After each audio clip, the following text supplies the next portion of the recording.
संभल में ब्राह्मण महिला सभा संभल के सदस्यों ने मिलकर परशुराम जयंती के अवसर पर काव्य गोष्ठी का आयोजन मोहल्ला ठेर स्थित आर्य समाज में किया, जिसमें मुख्य अतिथियों व अंतर्राष्ट्रीय साहित्य कला संगम के संस्थापक मुख्य रूप से उपस्थित रहे। सर्वप्रथम सरोज हडवाल तथा नेहा दालब ने अतिथियों का स्वागत तिलक लगाकर किया। इसके बाद मुख्य अतिथियों के द्वारा भगवान परशुराम के समक्ष दीप प्रज्वलन तथा माल्यार्पण किया गया। कार्यक्रम में अध्यक्ष श्वेता तिवारी, उपाध्यक्ष नेहा मले तथा सचिव पूनम शुक्ला ने अतिथियों के साथ मिलकर ब्राह्मण महिला सभा की वार्षिक पत्रिका का विमोचन कर कार्यक्रम की शुरुआत हुई। ब्राह्मण महिला सभा की महिलाओं ने इस अवसर पर स्वागत गीत प्रस्तुत किया और कवियों ने अपनी कविताएं सुनाई और भगवान परशुराम के दिशा मार्ग पर चलने का आह्वान किया। परशुराम जयंती के अवसर पर काव्य गोष्ठी का आयोजन किया गया है ब्राह्मण महिला सभा की तरफ से। क्या क्या कार्यक्रम हुए इसमें? हमने बाहर से कई सारे कवियों को बुलाया है, जिसमें बदायूं से, मुरादाबाद, चंदौसी, संभल, अमरोहा, बहुत सारी जगहों से कवि आए हैं और वो अपना अपना काव्य पाठ करेंगे। इसके अलावा ब्राह्मण महिला सभा से जुड़ी हुई मुख्य अतिथि हैं हमारे doctor Premvati Upadhyay ji, Pratap Singh girls inter college के प्रिंसिपल सीमा शर्मा जी, ये आज हमारे विशिष्ट अतिथि के रूप में डॉक्टर अरुणा गुप्ता जी आर्य समाज की मैनेजर हैं, ये हमारी आज विशिष्ट अतिथि के रूप में हमारे बीच में हैं। इसके अलावा साहित्य कला संगम के संस्थापक डॉक्टर डी.एन. शर्मा जी, आपके नगर सभा के अध्यक्ष कमलकांत शर्मा जी, ये सब हमारे आज मुख्य अतिथि हैं और हमारी संस्था को 3 वर्ष हो चुके हैं, इसलिए आज हम सबको प्रतीक चिन्ह देकर सम्मानित कर रहे हैं। उसके अलावा ब्राह्मण महिला सभा की वार्षिक पुस्तिका का विमोचन भी किया जाएगा। आज ब्राह्मण महिला सभा की ओर से एक प्रथम हमारा पंचांग निकला है। इस पुस्तिका में सबसे विशेष स्थान है कि हमारे संभल की ब्राह्मण महिलाएं जागरूक होकर के, सर्वशक्तिमान होकर के इस पंचांग को छपवाने के लिए तत्परता से एकजुट होकर के लगी रही और पिछले गत वर्षों में कोरोना काल में कोई भी इस तरह का पंचांग नहीं निकल पाया है संभल में। हम पिछले 3 वर्षों से कार्यरत हैं और हमेशा ही कुछ ना कुछ अच्छा करने के लिए, समाज में ब्राह्मणों को जागरूक करने के लिए, समाज में बहुत सारी बुराइयों को दूर करने के लिए कार्य कर रहे हैं, जिसमें कि कुछ ऐसे चित्र भी हैं इसमें जिनको देख कर के जितनी भी और भी समाज के जागरूक सदस्य हैं वो और जागरूक होंगे और समाज सेवा के लिए तत्पर होंगे।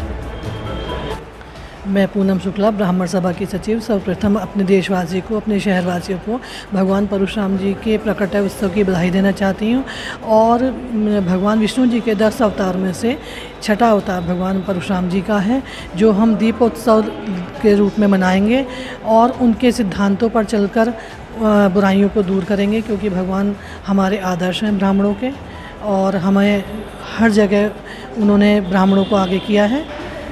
तो इन्हीं शब्दों के साथ दोबारा मैं आप सबको पुनः बधाई देना चाहती हूँ। हम जानते हैं कि हमारे जो पंचांग है, भारतीय पंचांग है, उसमें अक्षय तृतीया का बहुत अधिक महत्व है। यानी कि इतना अधिक महत्व है कि इस दिन जो भी आप सामान, सोना, भवन करते हैं तो उसका नाम है अक्षय, कि वो अजर अमर हो जाता है, कि वो फिर आपके हाथ से ज़्यादा नहीं है और बड़ा शुभ माना गया है। तो ऐसे परम पावन दिवस पर भगवान परशुराम जी का अवतरण ये न केवल ब्राह्मण समाज के लिए अपितु सर्व समाज के लिए वंदनीय है और उसी पर ये आज का कार्यक्रम आयोजित है।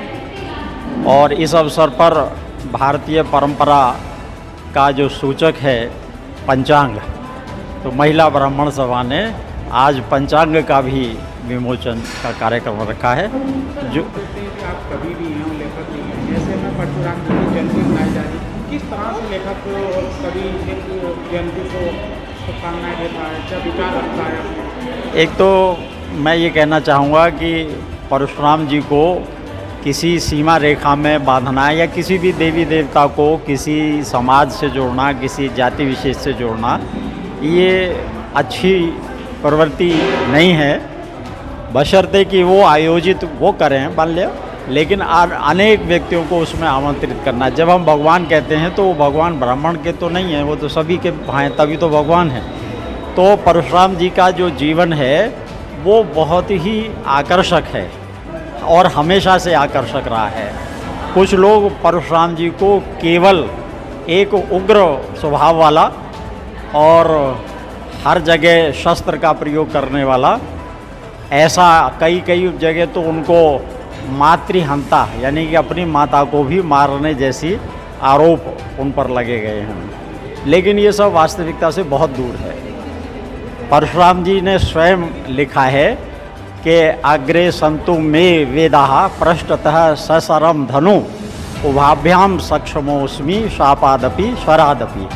अब जो भी समाज है, चाहे ब्राह्मण समाज हो, उसे ये नहीं सोचना चाहिए कि केवल शस्त्र का ही प्रयोग करना है। शस्त्र अंतिम है। जब सब उपाय समाप्त हो जाए तो भगवान ने कहा मेरे पास शास्त्र भी है, वेद मेरे सामने चलते हैं, वेदों का जो मेरे मतलब मुझे पूरी याद है और मैं उनका अनुसरण करता हूँ। और पृष्ठतः सशरम धनु, और मेरी कमर पर धनुष है जिसमें बाण है। तो इसका मतलब इम्पोर्टेंस किसकी रही, ये सोच रहा है। विद्वान लोग और महान लोग तो अपनी बात कह देते हैं, उसका अर्थ हम लोगों को सही तरह से लगाना चाहिए। मैं दोनों तरह से समर्थ हूँ, शस्त्र से भी समर्थ हूँ और शास्त्र से भी समर्थ हूँ। इसलिए परशुराम जयंती को नए परिप्रेक्ष्य में लेना चाहिए। केवल उनके गर्म स्वभाव, क्रोधी स्वभाव को ही वर्णन करना, ये मैं सोचता हूँ कि परशुराम जी के साथ अन्याय है। और परशुराम जयंती पर मैं ज़रूर कहना चाहूँगा कि उनके बारे में गंभीर अध्ययन और विवेचन की आवश्यकता है। देखिए, सबसे पहले तो मैं सबको परशुराम जयंती की हार्दिक शुभकामनाएं देती हूँ और बस मैं इतना ही कहना चाहूँगी कि ओम जामदग्न्याय विघ्नहये महावीराय धीमहि तन्नो परशुरामः प्रचोदयात्। सबको परशुराम जयंती की हार्दिक शुभकामनाएं। जय हिंद, ब्राह्मण एकता जिंदाबाद। संभल से मेरा जिला के लिए राहुल कुमार।